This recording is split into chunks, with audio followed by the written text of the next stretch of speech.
네, 조국혁신당 대표 신장식입니다. 조희대 대법원장은 물러나야 합니다. 법원 행정처는 해체해야 합니다. 윤석열이 끌어내려진 뒤 국가대표 빌런으로 조희대 대법원장이 등극했습니다. 조 대법원장은 사법사에 사법의 정치화를 주도했다고 기록될 것입니다.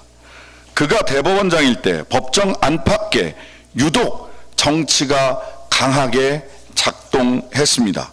국민은 법원 판단에 의구심을 제기하고 정치적 의도를 의심하고 있습니다. 그는 대선을 코앞에 두고 이재명 후보 재판을 초고속으로 진행했습니다.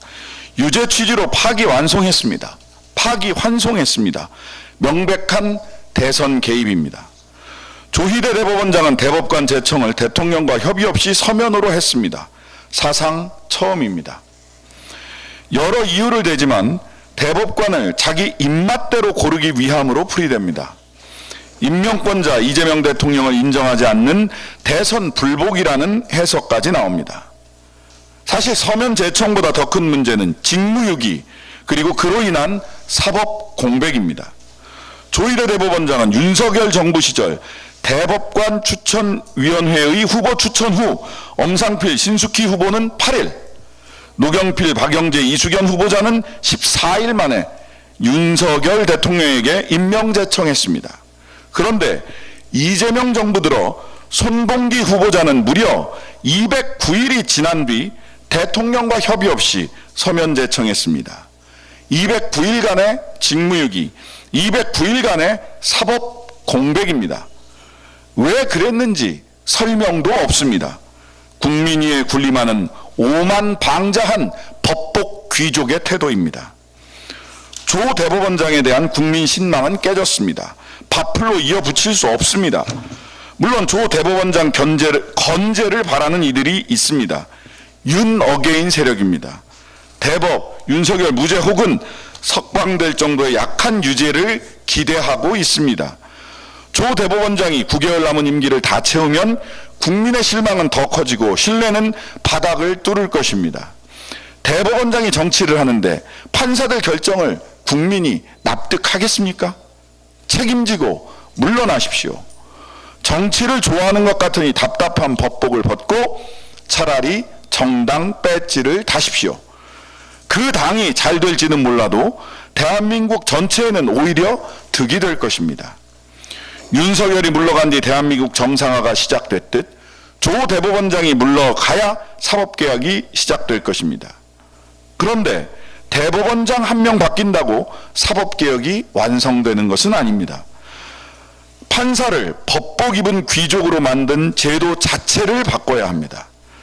국가 권력 중 사법부만 여전히 국민위에 군림하고 있는 듯합니다. 국민에게 호통치고 유무죄 여부나 형량을 자의적으로 가릅니다. 잘못하고도 반성하지 않고 징계나 벌을 받지도 않습니다. 아직도 판사와 판결은 신성 불가침이라고 생각하는 듯합니다. 이를 강력하게 뒷받침하는 기구가 있습니다. 법원 행정처입니다. 인사, 예산, 행정을 모두 장악해 법관을 관리하며 서열을 매깁니다. 사법 기득권을 지키는 데 몰두했다는 비판에서 자유롭지 못합니다. 제왕적 대법원장의 참모 조직으로 전락했습니다. 이곳 말만 잘 들으면 법복 귀족으로 남고 밉보이면 쫓겨날 수도 있습니다. 조국혁신당은 지난해 9월 민생중심 사법개혁안을 마련했습니다. 법원행정처 폐지와 사법행정위원회 신설, 대법관 증원, 법왜곡죄 신설, 노동법원과 소비자법원 신설, 경력별 임용제 도입, 중대한 사건 재판의 투명성 강화 등입니다. 이 중 대법관 증원과 법왜곡죄는 이미 시행에 들어갔습니다. 법원행정처 폐지를 사법개혁의 다음 결실로 국민께 제시해야 합니다. 제2의 양승태, 제3의 조희대를 차단하기 위해서는 조희대 한 사람에 대한 진퇴를 둘러싼 말의 잔치를 넘어 구조개혁, 제도개혁에 정면 승부를 해야 합니다. 이미 조국혁신당의 법원조직법 개혁안은 작년 9월 5일 발의되었습니다. 주춤거릴 이유가 없습니다.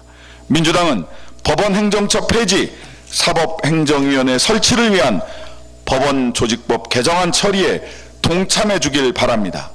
이제는 바꿉시다. 예, 감사합니다.